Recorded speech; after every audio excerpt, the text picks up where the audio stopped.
बरसात का दिन था। स्कूल की कक्षा में बच्चे पढ़ रहे थे, लेकिन एक बच्चा सबसे अलग बैठा था, फर्श पर कोने में चुपचाप। उसका नाम था भीमराव। वो पढ़ना चाहता था, आगे बढ़ना चाहता था, लेकिन समाज ने उसके लिए पहले ही फैसला कर दिया था, तू अछूत है। जब प्यास लगती तो वह खुद पानी नहीं पी सकता था। कोई ऊंची जाति का बच्चा अगर दया कर दे तभी पानी मिलता। कभी कभी पूरा दिन यूं ही निकल जाता, सूखे गले और भीगे हुए सपनों के साथ। एक दिन शिक्षक ने गुस्से में कहा, तू सवाल बहुत करता है। शिक्षक नहीं जानता था कि वही सवाल आगे चलकर हजारों साल की गुलामी से सवाल पूछेंगे।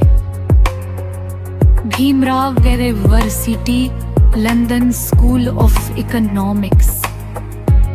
जब वे भारत लौटे तो उन्हें लगा, अब शायद मेरा देश मुझे अपनाएगा। लेकिन स्टेशन पर वही सवाल खड़ा था, तुम कौन जाति से हो? ज्ञान था, काबिलियत थी, लेकिन एक गिलास पानी फिर भी उनके लिए मुश्किल था। एक बार उन्हें होटल से निकाल दिया गया क्योंकि उनका नाम आम्बेडकर था।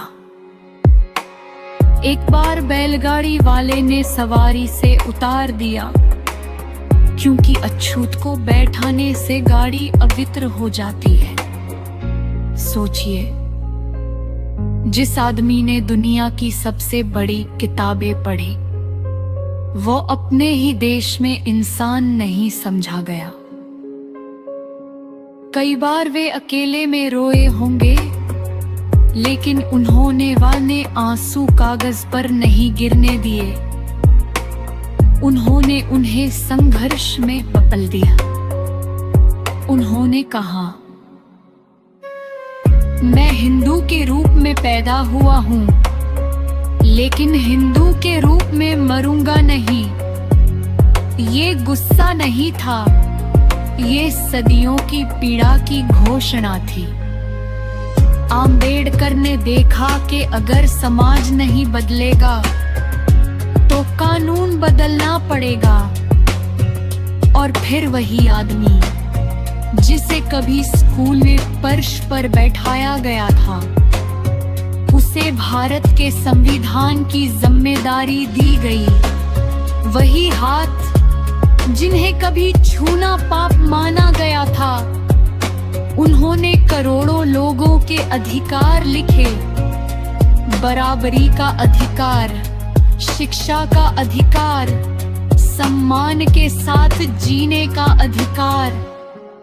संविधान लिखते समय उनका शरीर बीमार था, आंखें थकी हुई थी, लेकिन कलम रुक नहीं रही थी, क्योंकि वे जानते थे अगर आज वे थक गए तो आने वाली पीढ़ियां फिर रोएंगी। डॉ. आम्बेडकर सिर्फ एक व्यक्ति नहीं थे, वे हर उस इंसान का दर्द थे जिसे नीचा दिखाया गया। आज भी जब कोई बच्चा जाति की वजह से पीछे बैठाया जाता है, तो आम्बेडकर की आत्मा पूछती है, क्या मेरा दर्द अभी खत्म नहीं हुआ?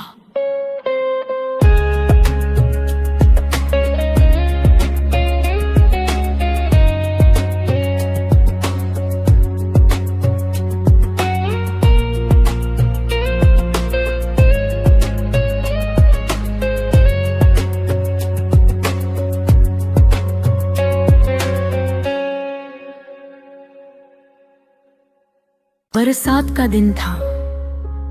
स्कूल की